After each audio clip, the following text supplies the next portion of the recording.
नमस्कार दोस्तों, आज हम एक क्वेश्चन करेंगे जो पूछा गया है CSIR नेट जून 2014 पार्ट सी। एक हमारे पास एक्स सेट दे रखा है जो इस प्रकार से डिफाइंड है। मीन्स ये हमारे पास एक ओपन डिस्क है ऑफ रेडियस 5 और के हमारे पास सेट दे रखा है जो इस प्रकार से डिफाइंड है। इसमें दो एनुलस रीजन दे रखे हैं और फिर क्या कर रखे है, एक्स में से के को एक्सक्लूड कर रखे है और एक्सक्लूड करने के बाद जो भी कुछ बचेगा उसके बारे में बात कर रखी है कि X excluding K has 3 connected component और सेकंड में has no relatively compact connected component in X और फोर्थ में है has 2 relatively compact connected component in X और all connected component of X excluding K are relatively compact in X. तो ये हमारे पास question है।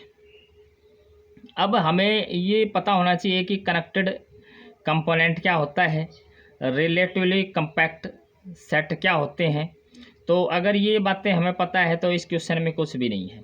तो ये मैंने पहले ही ये डेफिनेशंस लिख रखी हैं, तो पहले इन डेफिनेशंस को देख लेते हैं कि क्या है ये। Component of x A maximal connected subset A1 of x is called component of x. बड़े से बड़ा कनेक्टेड सबसेट एक्स का कंपोनेंट कहलाता है। और मैक्सिमल का मतलब क्या है, maximal connected subset A1 of subset of x क्या है कि A1 is connected, A1 is connected and A1 is not a proper subset of any connected subset of x, यानी कि किसी दूसरे कनेक्टेड सबसेट में A1 कंटेन नहीं करेगा और ये कनेक्टेड है, यानी कि बड़े से बड़ा कनेक्टेड सेट है। तो इन बातों का ध्यान करते हो। और एक हमारे पास एक क्या है, रिलेटिवली कम्पैक्ट। तो रिलेटिवली कम्पैक्ट की क्या डेफिनेशन है, relatively compact a subset of x is said to be relatively compact if a closure is compact। तो ये सब बातें पता हैं। तो इस अब एक क्वेश्चन में कुछ नहीं है कि हमने क्या किया। इस फिगर में क्या है, ये हमारा x एक्सिस है, ये हमारा y एक्सिस है और फिर मैंने क्या किया, ये x है ओपन डिस्क ऑफ रेडियस 5, ये ओपन डिस्क ऑफ रेडियस 5, ये डॉटेड से मैंने इसको लिखा दर्शाया। उसके बाद क्या किया, 1 रेडियस ली, फिर 2 रेडियस, फिर 3 रेडियस, 4 रेडियस और वो सर्कल खींच दिए।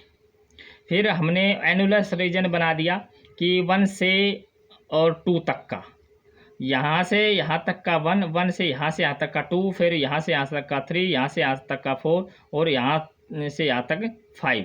अब हमने इस के को तो निकालना है, तो हमने किस रीजन को निकालना है, 1 से और 2 तक के को और 3 से 4 तक का। तो इसने 1 से 2 तक का निकाल दिया और 3 से 4 तक का निकाल दिया। अब बचा क्या है उसकी बात कर रखी है। अब बचा ये जो मैंने शेडेड किया है, एक तो ये पोर्शन बचा है, एक ये पोर्शन बचा है और एक ये पोर्शन बचा है। अब क्या कहता है कि X excluding K has 3 connected component. बिल्कुल ये कनेक्टेड हैं और कंपोनेंट भी हैं, किसी में कंटेन नहीं करते। तो ये फर्स्ट ऑप्शन तो इसका करेक्ट हो जाएगा, फर्स्ट ऑप्शन इज करेक्ट। और बात करें सेकंड ऑप्शन की, has no relative compact connected component in X, क्योंकि अगर हम इसका क्लोजर ले लें, अगर मान लिया ये मेरे पास A1 है, ये A2 है, ये A3 है, अगर इसका क्लोजर ले लें तो क्लोजर तो कम्पैक्ट, क्योंकि ये तो पहले से बाउंडेड है, क्लोज नहीं था, क्लोज कम्पैक्ट नहीं, ये इसका बार लेने के कारण हो गया, क्लोजर लेने के कारण क्लोज्ड हो गया। तो ये कितने हो गए, 1 2 3, 3 हो गए। यहाँ क्या कहता है, नो, तो ये ऑप्शन तो डिस्कार्ड हो गए। ये क्या है, हैज़ 2, लेकिन यहाँ तो 3 है, तो ये डिस्कार्ड हो गया, थर्ड भी डिस्कार्ड हो गया। All connected components of X excluding K are relative compact in X, ये हमारा 3 ही है, 3 के 3 रिलेटिवली कम्पैक्ट है। तो ये हमारा फोर्थ ऑप्शन इसका करेक्ट हो जाएगा और इसका फर्स्ट ऑप्शन भी करेक्ट है। Thanks for watching.